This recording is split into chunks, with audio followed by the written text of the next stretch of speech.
bodies present inside the nucleus of a cell. Such bodies are called cell organelles. Now today I teach you cell organelles. Cell organelles. This is cell.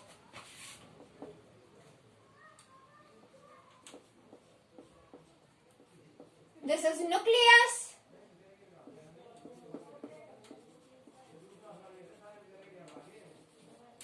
This is cell. This part is nucleus.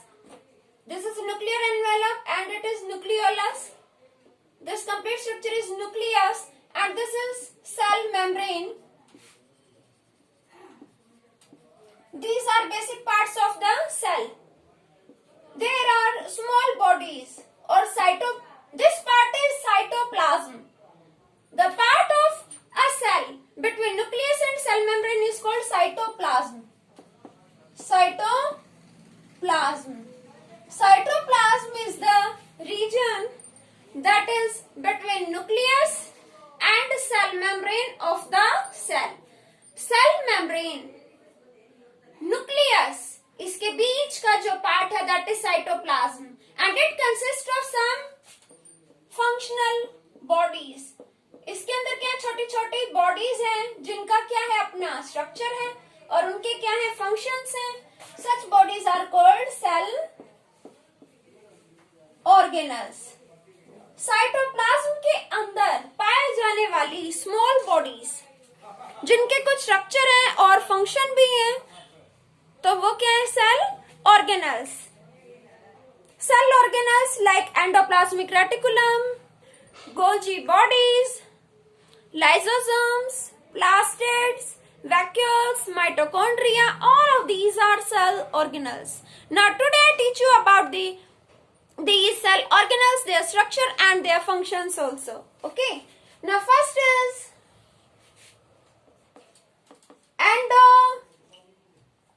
endoplasmic reticulum. Endoplasmic reticulum. ER. It can be represented by ER. Endoplasmic reticulum.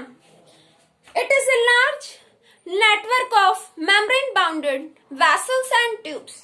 It is a large network. बहुत बड़ा network है cell के अंदर जिसमें क्या है membrane वाली tubes हैं और वेसल्स हैं.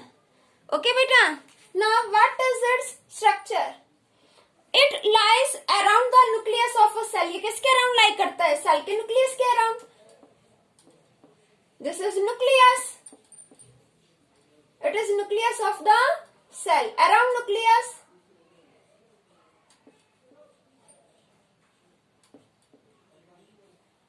you can see here membrane bounded vessels. Vessels हैं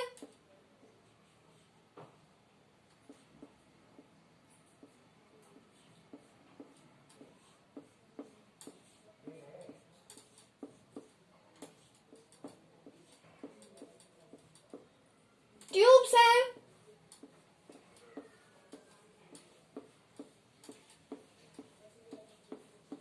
मेम्ब्रेन बाउंडेड वेसल्स और ट्यूब्स का स्ट्रक्चर है. This is rough endoplasmic reticulum. It has two parts and this is smooth endoplasmic reticulum. Rough endoplasmic reticulum. Endoplasmic reticulum and this is part is smooth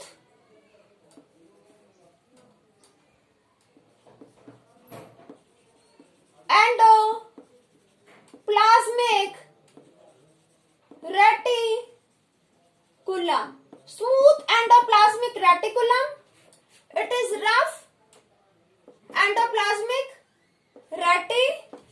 Okay बेटा, ये क्या है? Tubes and these are vessels and they have membranes. Rough endoplasmic reticulum consists of ribosomes. क्या consist करते हैं ये? Ribosomes. Ribosomes. Ribosomes means ribosomes क्या करते हैं? They are very useful in synthesis of protein. Ribosomes क्या फॉर्म करते हैं? प्रोटीन.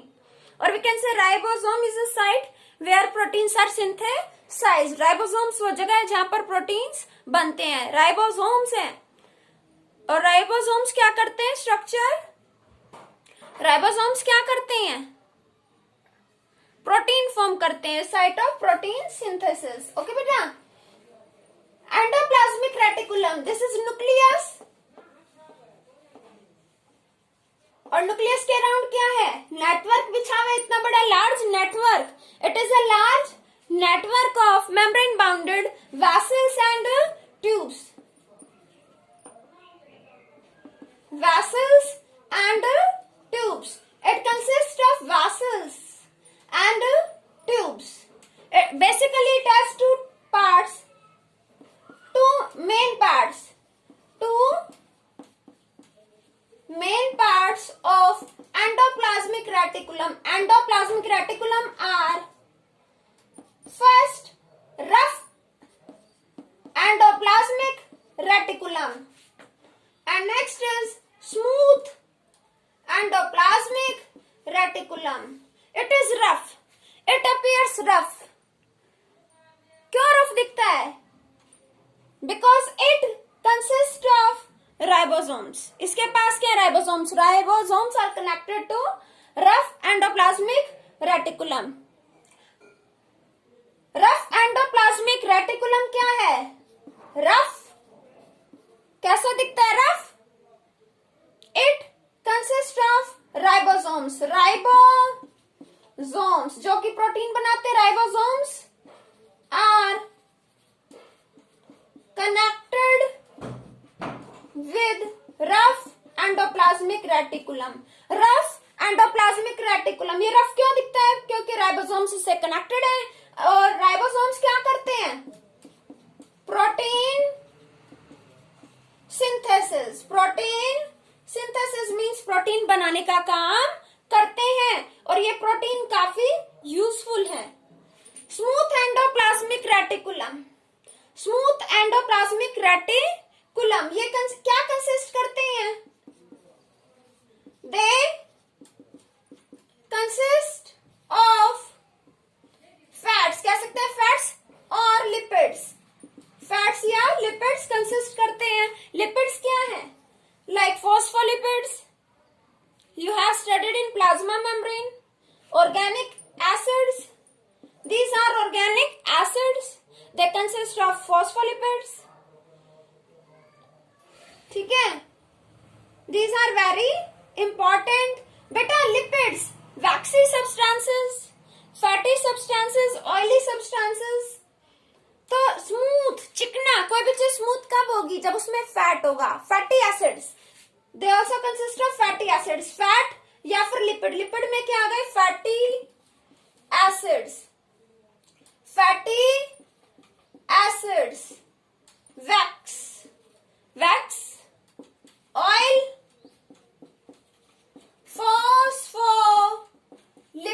Phospholipids etcetera. ओके बेटा.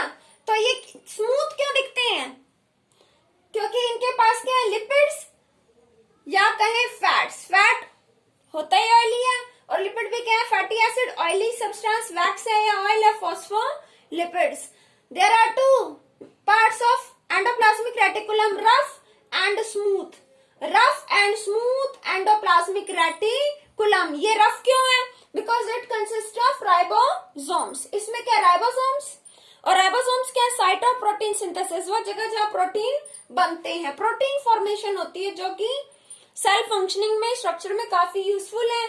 और स्मूथ एंडोप्लाज्मिक रेटिकुलम कंसिस्ट करते हैं लिपिड्स और fatty. They consist of lipids और फैट्स. ओके बेटा. अब ये क्या कंसिस्ट कर रहे हैं? प्रोटीन्स भी. इनमें क्या है? Proteins and lipids. बहुत ही इंपॉर्टेंट फंक्शन है. प्रोटीन्स और लिपिड्स किस काम आते हैं? Protein and lipids. Protein and lipids. कुछ प्रोटीन लिपिड्स हैं जो मेम्ब्रेन, सेल मेम्ब्रेन में हेल्प करते हैं। Some proteins and lipids form cell membrane। किस में हेल्प करते हैं? सेल मेम्ब्रेन में फॉर्म करते हैं सेल मेम्ब्रेन। और कुछ प्रोटीन, लिपिड वर्क करते हैं किसकी तरह? किसकी तरह वर्क करते हैं? They work as a cytoplasmic framework. कुछ प्रोटीन, लिपिड जो सेल मेम्ब्रेन फॉर्म करने में हेल्प करते हैं, सेल के मेम्ब्रेन बनाने में, और कुछ protein, lipid chemical compounds form करने में हेल्प करते हैं। केमिकल कंपाउंड्स सेल मेम्ब्रेन और केमिकल कंपाउंड्स फॉर्म करने में हेल्प करते हैं, सेल मेम्ब्रेन फॉर्म करना। The process by which proteins and lipids form cell membrane, that process is called biogenesis.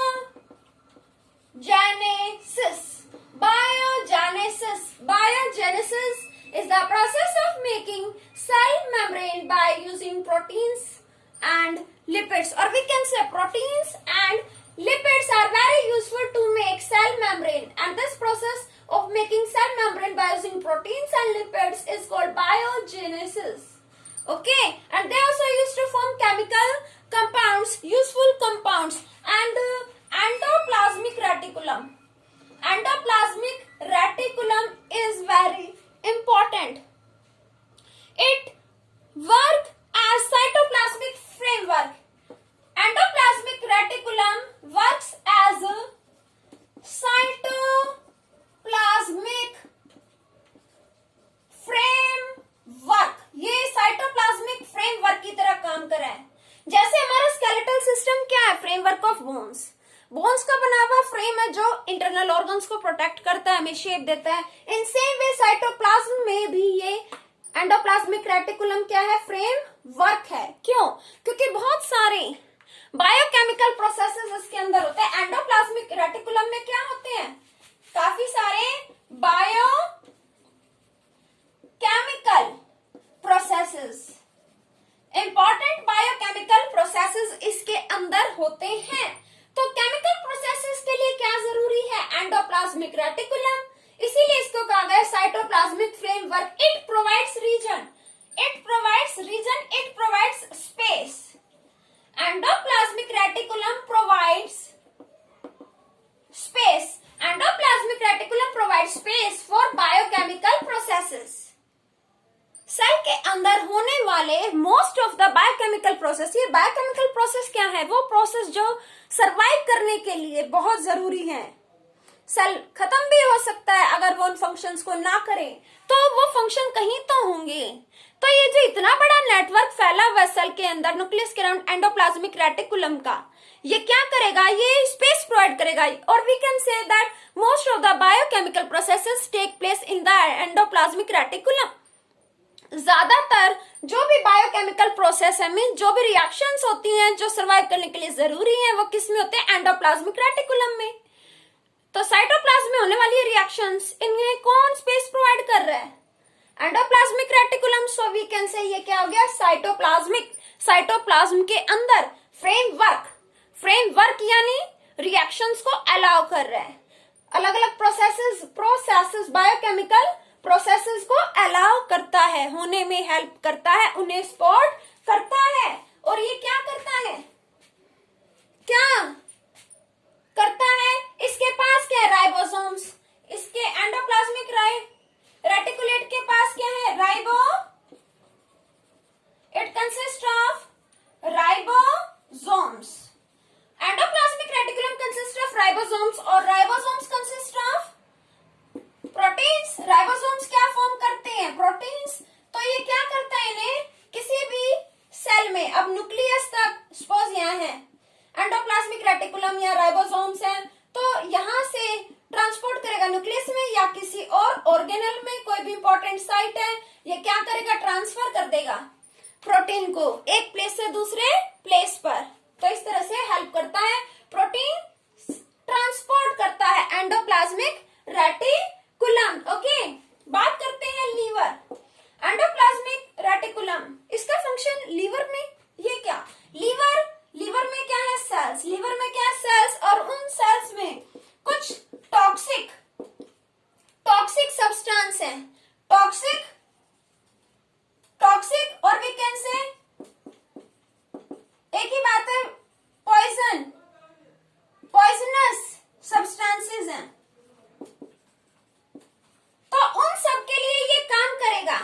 ये इन्हें क्या करेगा, डिटॉक्सिफाई, इनको क्या कर देगा, इनकी टॉक्सिसिटी को खत्म कर देगा, detoxifying, it work as detoxifying agent. Endoplasmic reticulum किसकी तरह काम कर रहा है, detoxifying agent. Detoxify, toxify toxic, toxic means जहरीला। लीवर के अंदर सेल्स हैं, सेल्स में सब्सटेंस है, उनमें जो है पॉइजनस सब्सटेंस भी हो सकते हैं, तो उस जहर को खत्म करने का काम कौन करता है, कौन करता है, detoxify, endoplasmic reticulum. Endoplasmic reticulum liver के अंदर जो सेल्स हैं उनको, उनमें जो भी टॉक्सिक चीज है उनको डिटॉक्सिफाई करता है। राइबोसोम्स एंडोप्लाज्मिक रेटिकुलम में, और राइबोसोम्स के site of protein synthesis, ribosomes protein बनता है यहाँ पर, बायोकेमिकल प्रोसेसेस के लिए स्पेस प्रोवाइड करता है, इसीलिए इसको हम कहते हैं साइटोप्लाज्मिक फ्रेमवर्क। ओके, इसके two main parts, rough endoplasmic reticulum and smooth endoplasmic reticulum. It consist of vessels, membrane bounded vessels and tubes. इसमें वैसल्स हैं, ट्यूब्स हैं, सबकी मेम्ब्रेन है, तो मटेरियल अच्छे से इनमें पैक्ड है। ओके, अब मेन पार्ट्स क्या, रफ एंड स्मूथ। अब रफ एंडोप्लाज्मिक रेटिकुलम रफ क्यों है, क्योंकि because it is connected with ribosomes, और राइबोसोम्स रफ प्रोटीन है ना, इसलिए रफ दिखता है, क्योंकि राइबोसोम्स कनेक्टेड है, राइबोसोम्स में प्रोटीन बनता है और दूसरी साइट्स पर पहुंचता है जहां जहां उनकी रिक्वायरमेंट होती है। स्मूथ एंडोप्लाज्मिक रेटिकुलम में क्या है, फैट और लिपिड्स, फैट और लिपिड्स हैं जो बहुत ही इंपॉर्टेंट है, फैट और लिपिड्स। ओके बेटा, तो all of these things are very very important, these are used to make chemical compounds. Okay बेटा, ये है endoplasmic reticulum. Then next important thing is, next important organelle is Golgi apparatus. Golgi apparatus. Who discovered it? Camillo Golgi. On his name, this organelle was named Golgi apparatus. Camillo Golgi ने इसे दिया। कैसा है इसका structure, it lies around endoplasmic reticulum, endoplasmic reticulum के पास ही होता है ये भी। Second is Golgi, Golgi apparatus, Golgi apparatus कैसा होता है Golgi apparatus,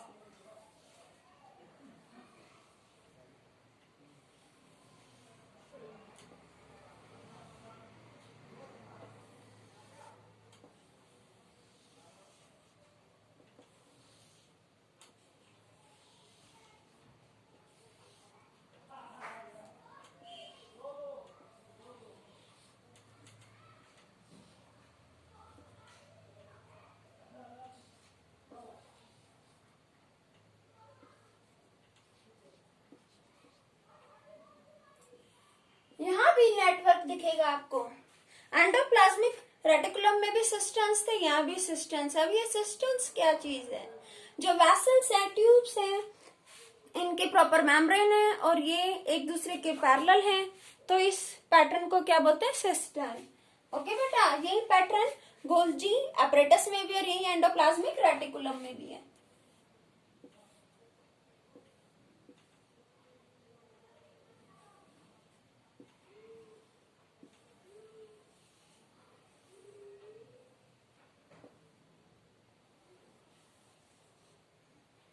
Golgi apparatus, it is discovered by Camillo Golgi. Camillo Golgi. Okay, this is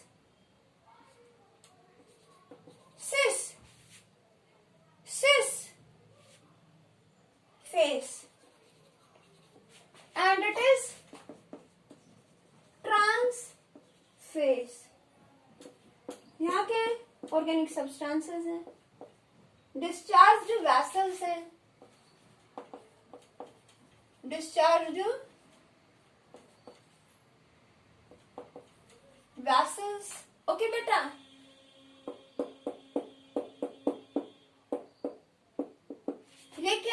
pattern, cisternae. Cisternae means यहां पे क्या है, membrane bounded tubes, membrane bounded vessels. ये vessels है, membrane है इन सब की, और इनमें क्या है, मटेरियल पैक्ड है। इन ट्यूब्स में क्या मटेरियल पैक्ड है। ओके, यूजफुल मटेरियल है यहाँ। और ये जो मेम्ब्रेन्स आपको दिख रही हैं, ये एंडोप्लाज्मिक रेटिकुलम की मेम्ब्रेन्स के क्लोज हैं। इट मींस जब क्लोज एक दूसरे के नेबर है तो वहां जो प्रोटीन बन रहा है उन्हें ये ट्रांसपोर्ट करेंगे, और भी जो यूजफुल चीज है उन्हें क्या करेंगे, ये ट्रांसपोर्ट करेंगी। ओके बेटा, ये सिस फेस, ये ट्रांस फेस, सिस्टर्ने। तो ये क्या है, गोल्जी एपरेटस। ये क्या करता है, it is near membrane of Golgi apparatus are near to the membranes of endoplasmic reticulum, so they transport proteins from endoplasmic reticulum to different parts of the cell. Golgi apparatus की uses क्या है, इसके functions क्या है? It transport proteins. किसने बनाए, ribosome ने। और राइबोसोम कहाँ थे, endoplasmic reticulum. Proteins made in endoplasmic reticulum to different parts of the cell. Cell के डिफरेंट पार्ट्स में क्या करेगा, ट्रांसपोर्ट कर देगा। ओके, इट स्टोर करता है, इट स्टोर्स। मॉडिफाई करता है, मॉडिफाई। पैक भी करता है, and pack. Useful materials like proteins. Useful material जैसे कि प्रोटीन्स को स्टोर करता है, उनको चेंजेस लाता रहता है उनमें, और क्या करता है, पैक भी करता है। ये इसका काम है गोल्जी एपरेटस का। इट इन्वॉल्व्स क्या इन्वॉल्व करता है, क्या शामिल करता है, it involves formation of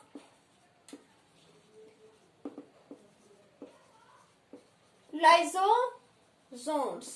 lysosomes बनाने में भी हेल्प करता है। It involves formation of lysosomes. Lysosomes बनाने में भी गोल्जी एपरेटस क्या करता है, हेल्प करता है। प्रोटीन ट्रांसपोर्ट करता है, यूजफुल मटेरियल्स को स्टोर करता है, मॉडिफाई करता है, पैक करता है, और लाइसोसोम्स की फॉर्मेशन करता है।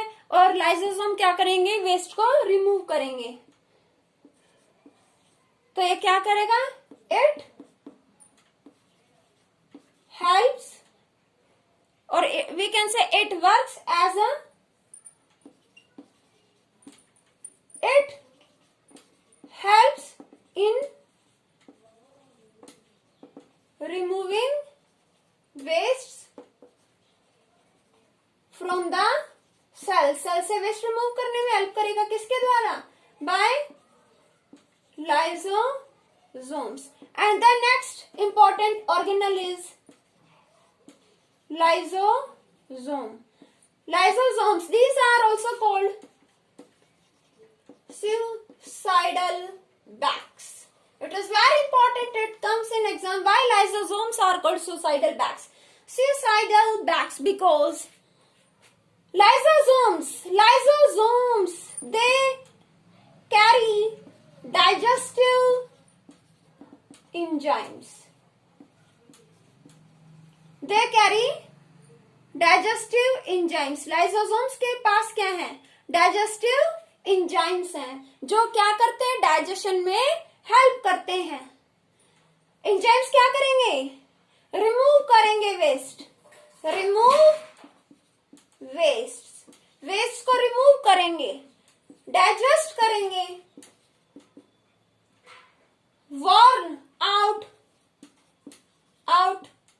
cells means damaged cells, worn out cells damage cells को क्या करेंगे, कंज्यूम करेंगे, उन्हें खा जाएंगे। सपोज कोई सेल मर जाता है, सेल के मरने के बाद क्या होगा, लाइसोसोम बर्स्ट, लाइसोसोम क्या होंगे, ओपन, लाइसोसोम फैल जाएंगे। कोई सेल मर गया, लाइसोसोम क्या हो गए, फैल गए, खुल गए, तो ये क्या करेंगे, इनके डाइजेस्टिव एंजाइम्स क्या करेंगे, सेल को धीरे धीरे कंज्यूम कर लेंगे, खा जाएंगे, और क्या करेंगे, सेल को क्लियर कर देंगे।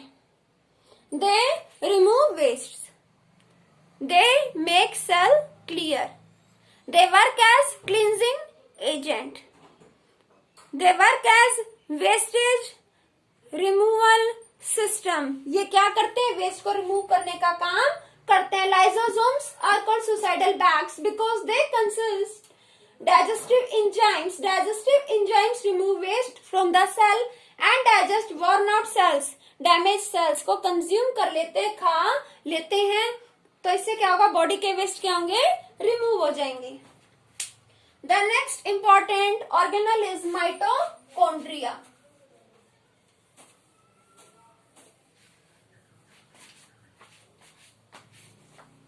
Mitochondria is power house of the cell. Power house means energy produce करता है, mitochondria.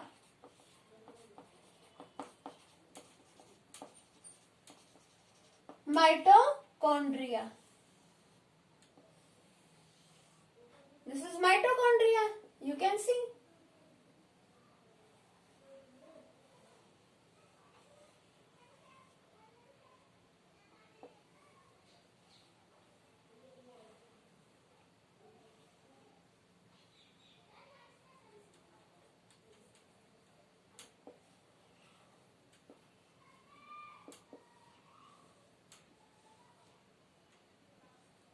This is mitochondria. It consists of ribosomes.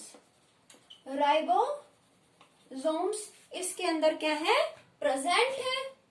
और क्या प्रेजेंट है, ये क्या है, आपको दिख रहा है structure, cristae. This structure is cristae. These are F1 particles and this is DNA। ये क्या है, डीएनए, इसके पास डीएनए है, राइबोसोम्स है तो प्रोटीन फॉर्मेशन होगी, जहाँ राइबोसोम्स है वहां क्या होगा, प्रोटीन्स फॉर्म होंगी। ओके बेटा, ये क्या है, आउटर मेम्ब्रेन माइटोकॉन्ड्रिया की, आउटर मेम्ब्रेन, और ये क्या है, inner membrane, inner membrane, outer membrane and this is inner membrane. Mitochondria consists of two cell membranes, sorry, it consists of two membranes। जैसा न्यूक्लियस में टू मेम्ब्रेन्स है, mitochondria में भी क्या है, टू मेम्ब्रेन्स हैं, outer membrane and inner membrane. Outer membrane is porous, outer membrane is porous, outer membrane कैसी है, पोरस है, इसमें छोटे छोटे पोर्स हैं। एंड इनर मेम्ब्रेन की बात करें, ये क्या है, डीप फोल्डेड, डीप फोल्डेड, गहराई से क्या है, फोल्डेड है, डीप फोल्डेड, गहराई से फोल्डेड है, फोल्डेड है, तो इससे क्या होगा, फोल्डेड है, डीप फोल्डेड है मेम्ब्रेन, तो सरफेस एरिया ज्यादा होगा, सरफेस एरिया क्या होगा, मोर सरफेस एरिया, और मोर सरफेस एरिया क्या होगा, तो क्या होगा, माइटोकॉन्ड्रिया क्या है, power house, mitochondria is power house of the cell. क्यों कहा गया power house, because it produces energy, it produces energy, क्या प्रोड्यूस करेगा, एनर्जी, किससे, फूड से, फूड से एनर्जी प्रोड्यूस करने का काम करेगा, और उस एनर्जी को स्टोर कर लेगा in form of ATP, stores energy in the form of ATP, ATP की फॉर्म एनर्जी को स्टोर करेगा। ATP means adenosine triphosphate, adenosine triphosphate, इसमें फॉस्फेट ग्रुप होता है, phosphate, adenosine phosphate, adenosine triphosphate, adenosine triphosphate high energy. बेटा जैसे battery क्या करती है, उसके अंदर कितनी एनर्जी होती है, आप एक बैटरी से क्या कर सकते हो, फैन चला सकते हो, है ना, मैकेनिकल वर्क कर सकते हो, और बैटरी से क्या कर सकते हो, लाइट प्रोड्यूस कर सकते हो, साउंड प्रोड्यूस कर सकते हो, ये रेडियो वगैरह ऑन करते हो, तो कितनी यूजेस है। ऐसे ये जो एटीपी है बहुत ज्यादा एनर्जी प्रोड्यूस करता है माइटोकॉन्ड्रिया, वहां फूड से बहुत एनर्जी प्रोड्यूस होगी, बॉडी एकदम से तो सारी एनर्जी यूज नहीं करेगी, एक्स्ट्रा एनर्जी क्या कर लेगी, स्टोर। तो किस फॉर्म में स्टोर करेगी, एटीपी की फॉर्म में। ATP stands for adenosine triphosphate, adenosine triphosphate की फॉर्म में एनर्जी स्टोर होगी। ये क्या, high energy currency, high energy currency. Energy currency क्या होगा, currency important, currency, energy currency, currency बहुत इंपॉर्टेंट है, एनर्जी करेंसी यानी बहुत ज्यादा एनर्जी है। तो जब भी एनर्जी की जरूरत सेल को पड़ेगी तो क्या करेगा, वो इससे कांटेक्ट करेगा, इसको यूज करेगा, इसको ब्रेक करेगा, यूटिलाइज करेगा। तो ये एटीपी कैसे यूजफुल है, एटीपी ये क्या फॉर्म करेगा, एटीपी यूजफुल केमिकल कंपाउंड्स, क्या फॉर्म कर देगा, केमिकल कंपाउंड्स फॉर्म करेगा जो कि बहुत ही इंपॉर्टेंट होते हैं, इंपॉर्टेंट केमिकल कंपाउंड्स को फॉर्म करता है एटीपी। और बहुत सारे बायो केमिकल रिएक्शंस हैं जो इसके बिना पॉसिबल ही नहीं है। बायोकेमिकल रिएक्शंस में भी इंपॉर्टेंट रोल प्ले करता है। रिएक्शंस है बहुत सारी जो एनर्जी एब्जॉर्ब करने के बाद ही होती हैं, तो एटीपी क्या करता है, रिएक्शंस को होने में हेल्प करता है, तभी तो हम सरवाइव करते हैं। माइटोकॉन्ड्रिया, ये इसके फंक्शंस हैं, कितने एडवांटेज है माइटोकॉन्ड्रिया की। टू मेम्ब्रेन्स है, first of all mitochondria has to membranes, first is outer membrane and next is inner membrane, okay, and this structure is cristae, these are FN particles, this is DNA. It mitochondria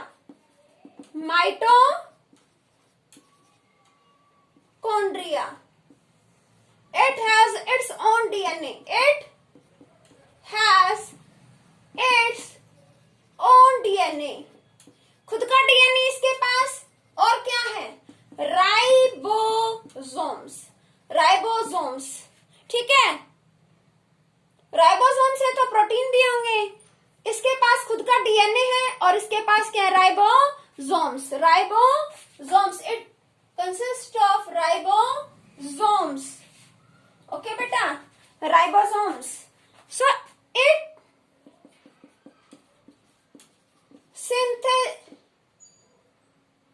synthesize, so it forms proteins, itself, तो खुद ही protein form कर लेता है, it forms proteins itself by ribosomes, okay बेटा, ribosomes के through अपना protein खुद form कर लेता है, इसके पास खुद का डीएनए है और राइबोसोम्स हैं। एंडोप्लाज्मिक रेटिकुलम में आपने पढ़ा, वहां क्या थे, राइबोसोम्स थे, तो प्रोटीन बन रहा था। नेक्स्ट आपने देखा माइटोकॉन्ड्रिया, इसके पास खुद का डीएनए है और क्या है, राइबोसोम्स, तो यहाँ प्रोटीन फॉर्मेशन होगा। नेक्स्ट ऑर्गेनल प्लास्टिड, उसमें भी डीएनए होता है और क्या होता है, राइबोसोम्स होते हैं, तो वो क्या करते हैं, प्रोटीन फॉर्म करते हैं। And students, plastids are present only in plant cell, not in animal cell. Plant cells में ही प्लास्टिड्स प्रेजेंट होते हैं। And there are 3 kinds of plastids.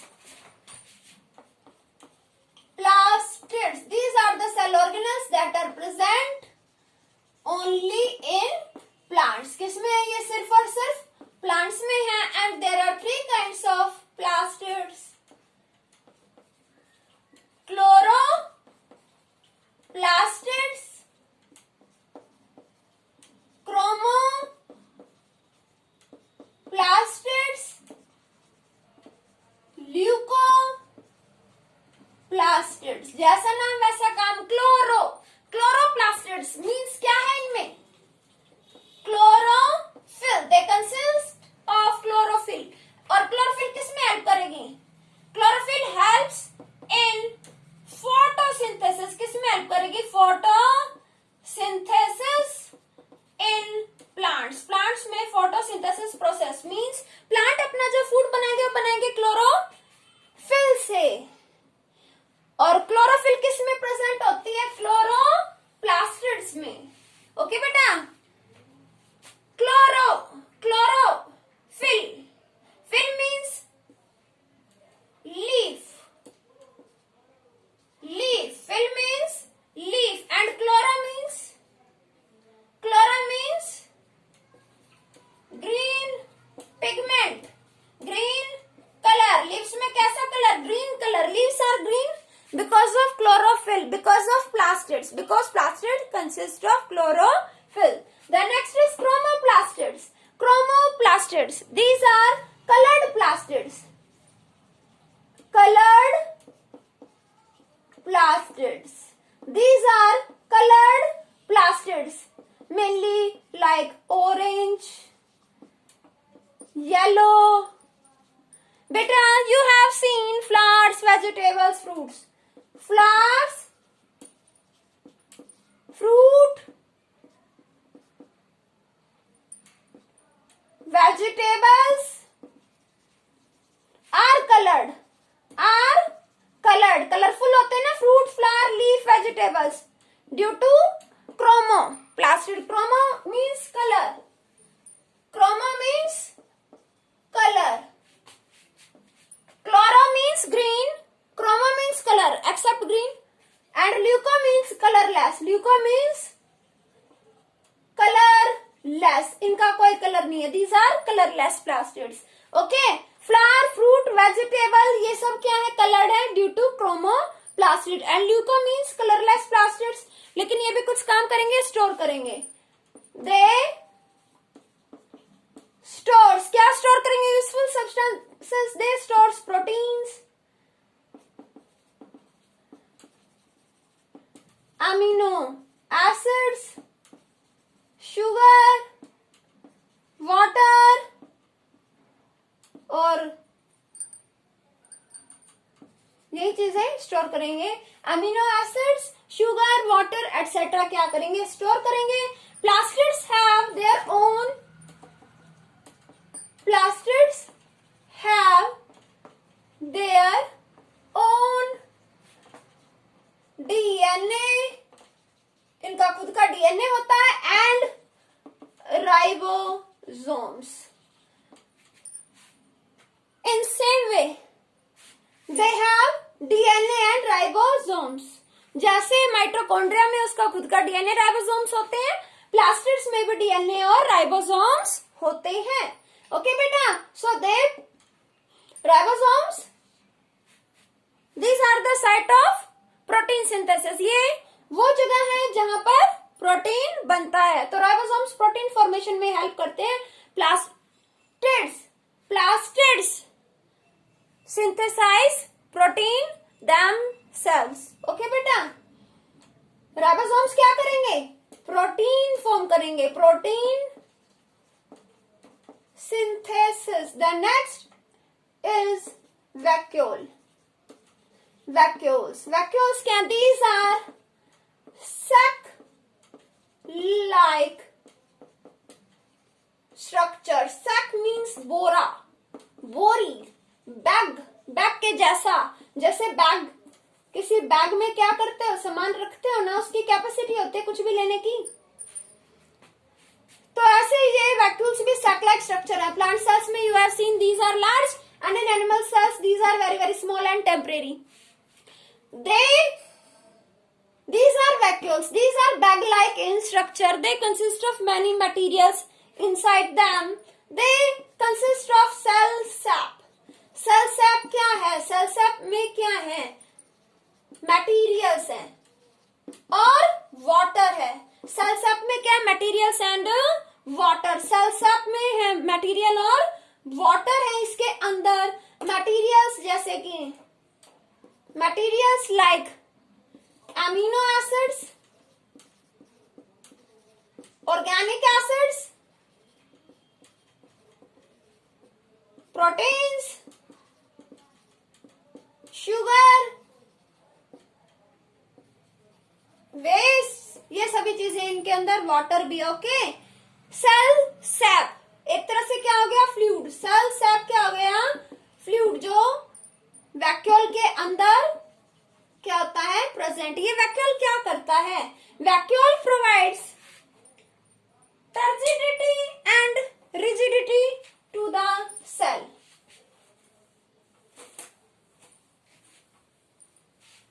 Vacuole की बात करें, it provides turgidity and rigidity to the cell. Cell को क्या देगा? टर्जिडिटी और रिजिडिटी। टर्जिडिटी मीन्स इन्फ्लेट, फुलाना। टर्जिडिटी मीन्स इन्फ्लेट, फुलाना, सेल को फुला देगा। अब जब किसी चीज में, किसी बैग में मटेरियल होगा तो वो क्या होगा? फूल जाएगा, इन्फ्लेट हो जाएगा। तो टर्जिडिटी यानी सेल को थोड़ा फुला देगा। और रिजिडिटी एक फिक्स्ड शेप देना, एक फिक्स्ड शेप देगा। कौन? Vacuole. It provides turgidity and rigidity to the cell. It consists of cell sap. It consists of cell sap. मैंने बताया cell sap क्या है? It is a fluid. It consists of materials like amino acid, organic acid, protein, sugar, waste and water. Okay. और vacuoles remove it removes excess, means extra excess of water. अगर extra water है, it removes excess of water और waste को भी remove करेगा and waste through the cell. cell में से waste को, extra water को क्या करेगा? remove करेगा। It consists of cell sap. It provides turgidity, means cell inflate हो जाते हैं, फूल जाते हैं ना, इसी की वजह से cell sap consist करता है। water ये यूजफुल मटेरियल consist करता है और एक्स्ट्रा वाटर और वेस्ट को क्या करता है? सेल में से रिमूव करता है। All of these are cell organelles. I hope these are clear to you. Now next important term is plasmolysis. Plasmolysis. बेटा, when a cell shrinks, जब कोई सेल श्रिंक करता है तो क्या होता है? प्लांट सेल की बात करें, in plant cells plasmolysis occur in plant cells. Plasmolysis occur in plant cells. किसमें होती है प्लाज्मोलिसिस? प्लांट सेल्स में। Because plant cells have cell wall. Plant cells में क्या होती है? Cell wall.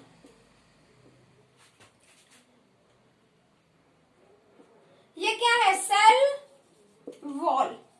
जब कोई सेल श्रिंक होता है, सिकुड़ता है, कब श्रिंक होगा सेल? जब वो वाटर लूज करेगा। आपने पढ़ा था हाइपरटोनिक सॉल्यूशन में सेल क्या करता है? वाटर लूज करता है सेल, तो वो श्रिंक होने लगेगा। सेल लूज करेगा वाटर, वो श्रिंक होगा, उसका अंदर का कंटेंट भी श्रिंक होने लगेगा। तो जो ये सेल वॉल है, this is outer boundary cell wall and this is cell membrane. और मैंने आपको बताया सेल मेम्ब्रेन के अंदर जो कुछ भी मटेरियल है वो सभी क्या है? न्यूक्लियस है और साइटोप्लाज्म में। तो सारा मटेरियल क्या होगा? श्रिंक होने लगेगा और धीरे धीरे ये सेल वॉल तो फिक्स्ड होती है, सेल वॉल तो ऐसे ही रहेगी, बट धीरे धीरे क्या होगा? सेल कंटेंट श्रिंक होने लगेगा। ऐसे धीरे धीरे सेल वॉल तो वैसे ही है, ये क्या हो गया, कोलैप्स होता जा रहा है, श्रिंक होता जा रहा है. This process is plasmolysis.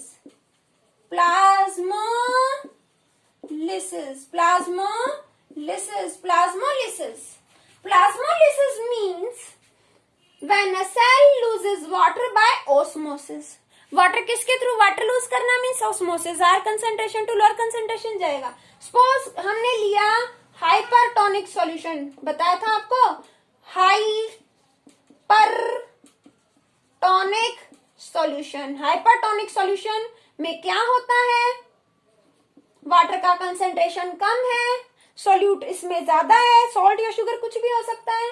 तो अंदर का जो वाटर है ये लूज करेगा, तो ये श्रिंक होने लगेगा. वॉल तो अपने प्लेस पर रहेगी बट कंटेंट क्या होने लगेगा, श्रिंक होने लगेगा. कंटेंट श्रिंक होगा, श्रिंक होते हुए सेल वॉल से क्या हो गया, separate.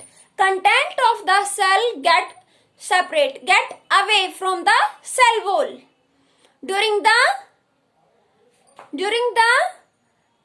losing of water through the cell by osmosis. आपने पढ़ा था osmosis.